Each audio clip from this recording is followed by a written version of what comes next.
gorgons and hydras and chimeras, dire stories of Seleno and the Harpies, may reproduce themselves in the brain of superstition, but they were there before. Their transcripts, types, the archetypes are in us and eternal. How else should the recital of that which we know in a waking sense to be false come to affect us at all? Is it that we naturally conceive terror from such objects, considered in their capacity of being able to inflict upon us bodily injury? Oh, least of all, these terrors are of older standing. They date beyond body, or without the body they would have been the same. That the kind of fear here treated is purely spiritual, that it is strong in proportion as it is objectless on earth, that it predominates in the period of our sinless infancy, are difficulties the solution of which might afford some probable insight into our anti-mundane condition, and a peep, at least, into the shadowland of pre-existence.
Traveler in north-central Massachusetts takes the wrong fork at the junction of the Aylesbury Pike, just beyond Dean's Corners. He comes upon a lonely and curious country. The ground gets higher, and the briar-bordered stone walls press closer and closer against the ruts of the dusty, curving road.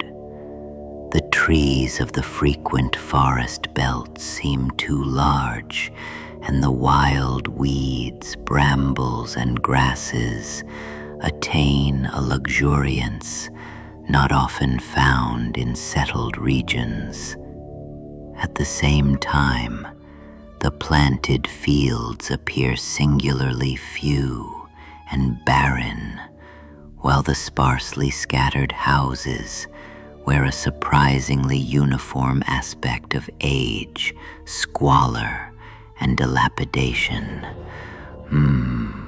Without knowing why, one hesitates to ask directions from the gnarled, solitary figures spied now and then on crumbling doorsteps or on the sloping, rock-strewn meadows. Those figures are so silent and furtive that one feels somehow confronted by forbidden things, with which it would be better to have nothing to do. When a rise in the road brings the mountains in view above the deep woods, the feeling of strange uneasiness is increased. The summits are too rounded and symmetrical to give a sense of comfort and naturalness, and sometimes the sky silhouettes with a special clearness the queer circles of tall stone pillars with which most of them are crowned.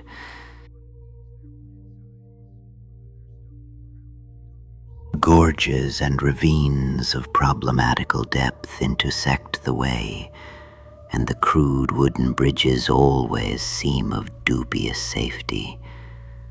When the road dips again, there are stretches of marshland that one instinctively dislikes, and indeed almost fears at evening, when unseen whippoorwills chatter and the fireflies come out in abnormal profusion to dance to the raucous, creepily insistent rhythms of stridently piping bullfrogs.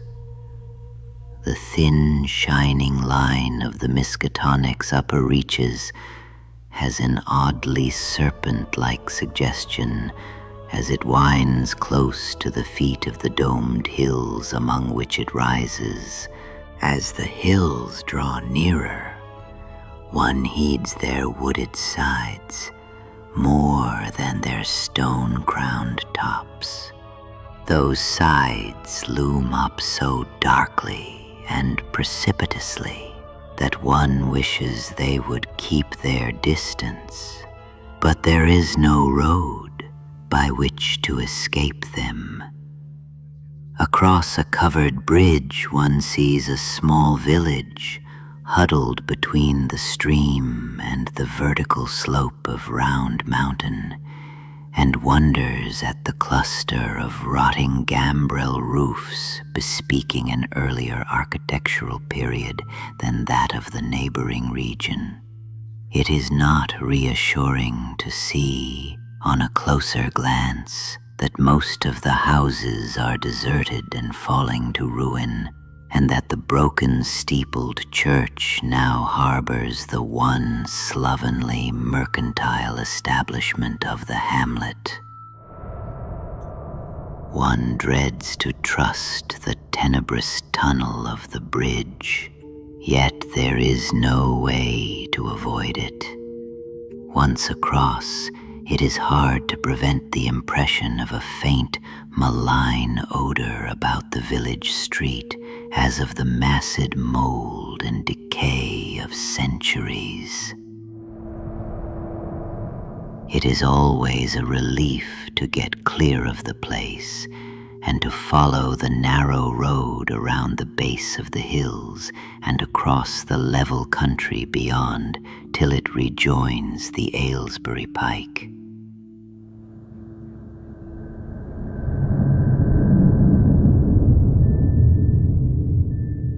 Afterward, one sometimes learns that one has been through Dunwich. Outsiders visit Dunwich as seldom as possible, and since a certain season of horror, all the signboards pointing toward it have been taken down.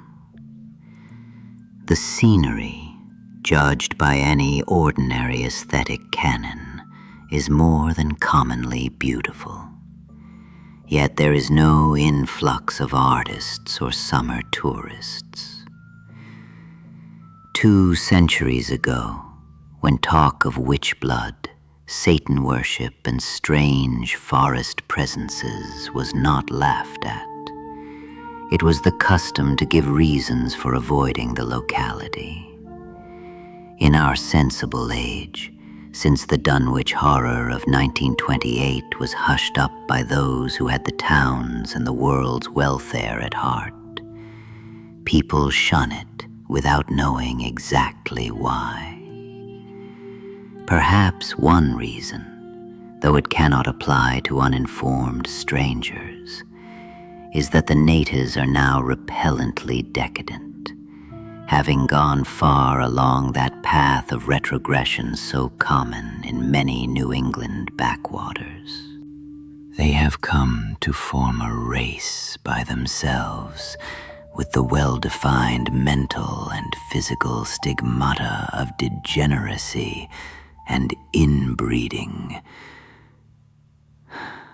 The average of their intelligence is woefully low, whilst their annals reek of overt viciousness and of half-hidden murders, incests, and deeds of almost unnameable violence and perversity.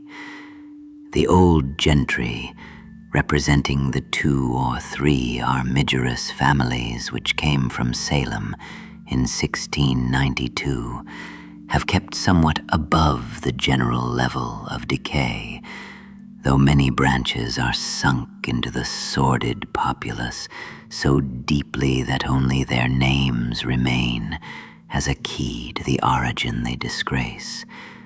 Some of the Whateleys and bishops still send their eldest sons to Harvard and Miskatonic, though those sons seldom return to the moldering gambrel roofs under which they and their ancestors were born.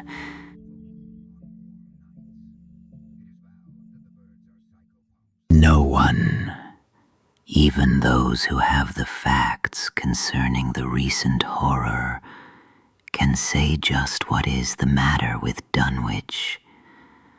Though old legends speak of unhallowed rites and conclaves of the Indians, amidst which they called forbidden shapes of shadow out of the great rounded hills, and made wild orgiastic prayers that were answered by loud crackings and rumblings from the ground below. In 1747, the Reverend Abijah Hoadley, newly come to the Congregational Church at Dunwich Village, preached a memorable sermon on the close presence of Satan and his imps, in which he said, "It must be allowed that these blasphemies of an infernal train of demons are matters of too common knowledge to be denied. The cursed voices of Azazel and Buzrael, of Beelzebub and Belial, being heard now from underground by above a score of credible witnesses now living. I myself did not more than a fortnight ago catch a very plain discourse of evil powers in the hill behind my house, wherein there were a rattling and rolling, groaning, screeching, and hissing, such as no things of this earth could raise up, and which must needs have come from those caves that only black magic can discover, and only the devil unlock." Mr. Hoadley disappeared soon after delivering this sermon, but the text, printed in Springfield, is still extant. Noises in the hills continued to be reported from year to year, and still form a puzzle to geologists and physiographers. Other traditions tell of foul odors near the hill-crowning circles of stone pillars, and of rushing, airy presences to be heard faintly at certain hours from stated points at the bottom of the great ravines, while still others try to explain the Devil's Hop Yard, a bleak, blasted hillside where no tree, shrub, or grass blade will grow. Then, too, the natives are mortally afraid of the numerous whippoorwills which grow vocal on warm nights. It is vowed that the birds are psychopomps lying in wait for the souls of the dying, and that they time their eerie cries in unison with the sufferer's struggling breath. If they can catch the fleeing soul when it leaves the body, they instantly flutter away, chittering in demoniac laughter. But if they fail, they subside gradually into a disappointed silence. These tales, of course, are obsolete and ridiculous because they come down from very old times. Dunwich is indeed ridiculously old, older by far than any of the communities within 30 miles of it. South of the village, one may still spy the cellar walls and chimney of the ancient Bishop House, which was built before 1700, whilst the ruins of the mill at the falls, built in 1806, form the most modern piece of architecture to be seen. Industry did not flourish here, and the 19th century factory movement proved short-lived. Oldest of all are the great rings of rough-hewn stone columns on the hilltops, but these are more generally attributed to the Indians than to the settlers. Deposits of skulls and bones found within these circles and around the sizable table-like rock on Sentinel Hill sustain the popular belief that such spots were once the burial places of the Pocumtucks, even though many ethnologists, disregarding the absurd improbability of such a theory, persist in believing the remains Caucasian. It was in the township of Dunwich, in a large and partly inhabited farmhouse set against a hillside 4 miles from the village and 1.5 miles from any other dwelling, that Wilbur Whateley was born at 5 a.m. on Sunday the 2nd of February, 1913. This date was recalled because it was Candlemas, which people in Dunwich curiously observe under another name, and because the noises in the hills had sounded, and all the dogs of the countryside had barked persistently throughout the night before. Less worthy of notice was the fact that the mother was one of the decadent Whateleys, a somewhat deformed, unattractive albino woman of 35 living with an aged and half-insane father about whom the most frightful tales of wizardry had been whispered in his youth. Lavinia Whateley had no known husband, but according to the custom of the region made no attempt to disavow the child, concerning the other side of whose ancestry the country folk might, and did, speculate as widely as they chose. On the contrary, she seemed strangely proud of the dark, goatish-looking infant who formed such a contrast to her own sickly and pink-eyed albinism, and was heard to be many curious prophecies about its unusual powers and tremendous future. Lavinia was one who would be apt to mutter such things, for she was a lone creature, given to wandering amidst thunderstorms in the hills and trying to read the great odorous books which her father had inherited through 2 centuries of Whateleys, and which were fast falling to pieces with age and wormholes.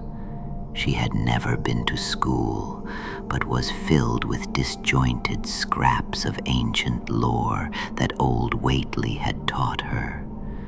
The remote farmhouse had always been feared because of old Whateley's reputation for black magic, and the unexplained death by violence of Mrs. Whateley when Lavinia was 12 years old had not helped to make the place popular. Isolated among strange influences, Lavinia was fond of wild and grandiose daydreams and singular occupations. Nor was her leisure much taken up by household cares in a home from which all standards of order and cleanliness had long since disappeared.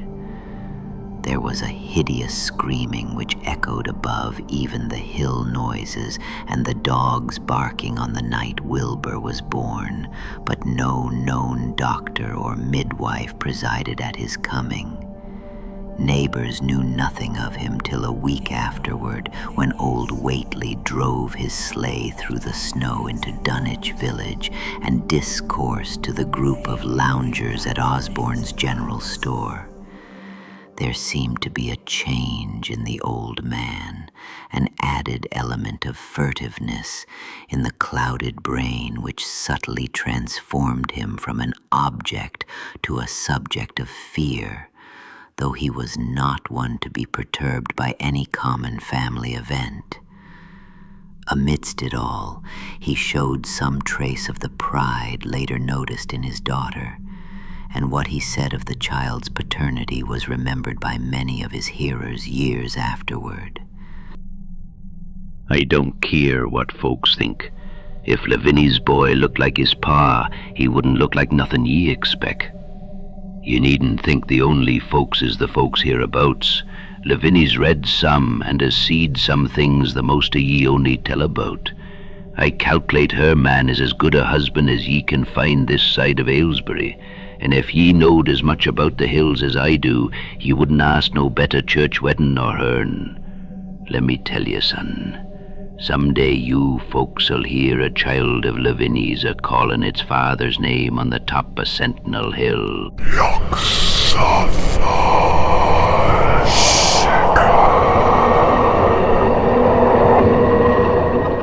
The only persons who saw Wilbur during the first month of his life were old Zachariah Whateley of the undecayed Whateleys, and Earl Sawyer's common-law wife, Mamie Bishop. Mamie's visit was frankly one of curiosity, and her subsequent tales did justice to her observations. But Zechariah came to lead a pair of Alderney cows which old Whateley had bought of his son Curtis. This marked the beginning of a course of cattle buying on the part of small Wilbur's family, which ended only in 1928, when the Dunwich horror came and went. Yet at no time did the ramshackle Whateley barn seem overcrowded with livestock. There came a period when people were curious enough to steal up and count the herd that grazed precariously on the steep hillside above the old farmhouse, and they could never find more than 10 or 12 anemic, bloodless-looking specimens, evidently some blight or distemper, perhaps sprung from the unwholesome pasturage or the diseased fungi and timbers of the filthy barn, caused a heavy mortality amongst the Whateley animals. Odd wounds or sores, having something of the aspect of incisions, seemed to afflict the visible cattle, and once or twice during the earlier months, certain collars fancied they could discern similar sores about the throats of the gray, unshaven old man and his slatternly, crinkly-haired albino daughter.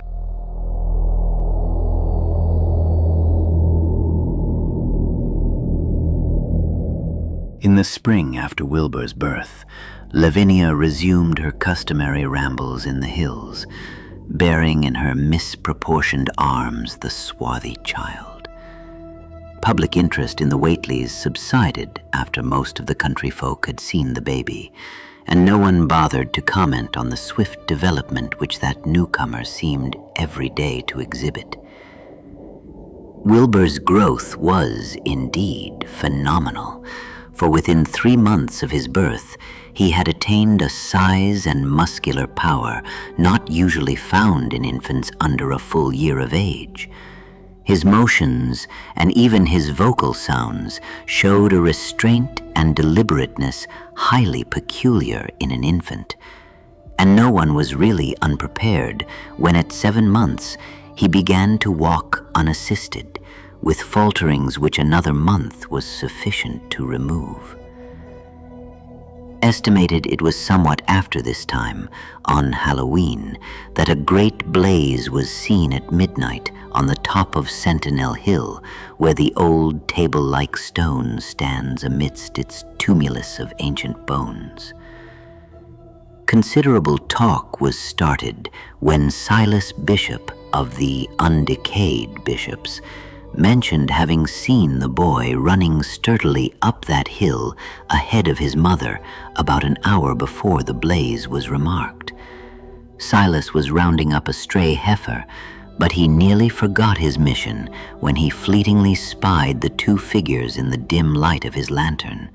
They darted almost noiselessly through the underbrush, and the astonished watcher seemed to think they were entirely unclothed. Afterward, he could not be sure about the boy, who may have had some kind of a fringed belt and a pair of dark trunks or trousers on. Wilbur was never subsequently seen alive and conscious without complete and tightly buttoned attire, the disarrangement or threatened disarrangement of which always seemed to fill him with anger and alarm.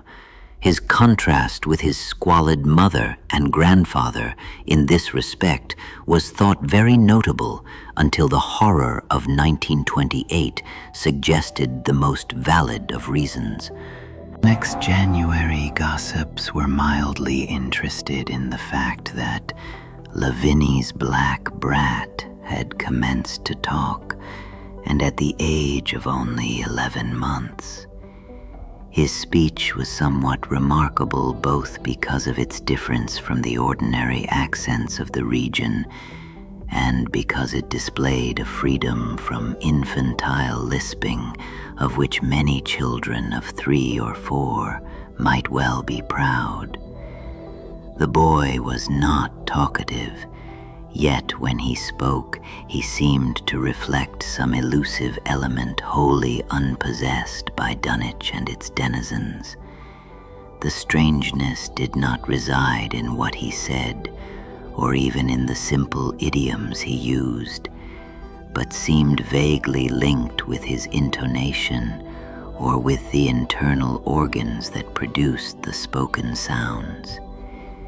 His facial aspect, too, was remarkable for its maturity, for though he shared his mother's and grandfather's chinlessness, his firm and precociously shaped nose united with the expression of his large, dark, almost Latin eyes to give him an air of quasi-adulthood and well-nigh preternatural intelligence. He was, however, exceedingly ugly despite his appearance of brilliancy, there being something almost goatish or animalistic about his thick lips, large-pored, yellowish skin, coarse, crinkly hair, and oddly elongated ears. He was soon disliked even more decidedly than his mother and grandsire, and all conjectures about him were spiced with references to the bygone magic of old Whateley, and how the hills once shook when he shrieked the dreadful name of Yog Sothoth in the midst of a circle of stones with a great book open in his arms before him. Dogs abhorred the boy, and he was always obliged to take various defensive measures against their barking menace. Meanwhile, old Whateley continued to buy cattle without measurably increasing the size of his herd.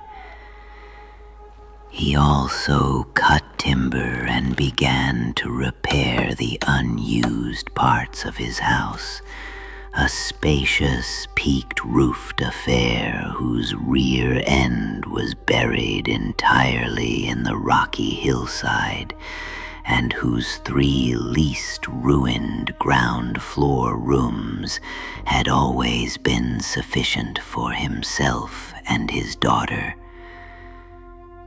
There must have been prodigious reserves of strength in the old man to enable him to accomplish so much hard labor, and though he still babbled dementedly at times, his carpentry seemed to show the effects of sound calculation. It had already begun as soon as Wilbur was born, when one of the many tool sheds had been put suddenly in order, clapboarded and fitted with a stout, fresh lock. Now, in restoring the abandoned upper story of the house, he was a no less thorough craftsman. His mania showed itself only in his tight boarding up of all the windows in the reclaimed section, though many declared that it was a crazy thing to bother with the reclamation at all. Less inexplicable was his fitting up of another downstairs room for his new grandson, a room which several callers saw, though no one was ever admitted to the closely boarded upper story. This chamber he lined with tall, firm shelving, along which he began gradually to arrange, in apparently careful order, all the rotting ancient books and parts of books which during his own day had been heaped promiscuously in odd corners of the various rooms. "I made some use of 'em," he would say as he tried to mend a torn black-letter page with paste prepared on the rusty kitchen stove. "But the boy's fittin' to make better use of 'em. He'd oughter hev 'em as well sot as he kin, for they're goin' to be all of his larnin'." When Wilbur was 1 year and 7 months old, in September of 1914, his size and accomplishments were almost alarming. He had grown as large as a child of 4, and was a fluent and incredibly intelligent talker. He ran freely about the fields and hills, and accompanied his mother on all her wanderings. At home, he would pore diligently over the queer pictures and charts in his grandfather's books, while old Whateley would instruct and catechize him through long, hushed afternoons. By this time, the restoration of the house was finished, and those who watched it wondered why one of the upper windows had been made into a solid plank door. It was a window in the rear of the east gable end, close against the hill, and no one could imagine why a cleated wooden runway was built up to it from the ground. About the period of this work's completion, people noticed that the old tool house, tightly locked and windowlessly clapboarded since Wilbur's birth, had been abandoned again. The door swung listlessly open, and when Earl Sawyer once stepped within after a cattle-selling call on old Whateley, he was quite discomposed by the singular odor he encountered. Such a stench, he averred, as he had never before smelt in all his life, except near the Indian circles on the hills, and which could not come from anything sane or of this earth. But then, the homes and sheds of Dunwich folk have never been remarkable for olfactory immaculateness. The following months were void of visible events, save that everyone swore to a slow but steady increase in the mysterious hill noises. On May Eve of 1915, there were tremors which even the Aylesbury people felt, whilst the following Halloween produced an underground rumbling queerly synchronized with bursts of flame. Then which Whateley's doing? From the summit of Sentinel Hill. Wilbur was growing up uncannily, so that he looked like a boy of 10 as he entered his 4th year. He read avidly by himself now, but talked much less than formerly. A settled taciturnity was absorbing him, and for the first time people began to speak specifically of the dawning look of evil in his goatish face. He would sometimes mutter an unfamiliar jargon and chant in bizarre rhythms which chilled the listener with a sense of unexplainable terror. The aversion displayed toward him by dogs had now become a matter of wide remark, and he was obliged to carry a pistol in order to traverse the countryside in safety. His occasional use of the weapon did not enhance his popularity amongst the owners of canine guardians. The few callers at the house would often find Lavinia alone on the ground floor, while odd cries and footsteps resounded in the boarded-up 2nd story. She would never tell what her father and the boy were doing up there, though once she turned pale and displayed an abnormal degree of fear when a jocose fish peddler tried the locked door leading to the stairway. That peddler told the store loungers at Dunwich village that he thought he heard a horse stamping on that floor above. The loungers reflected, thinking of the door and runway, and of the cattle that so swiftly disappeared.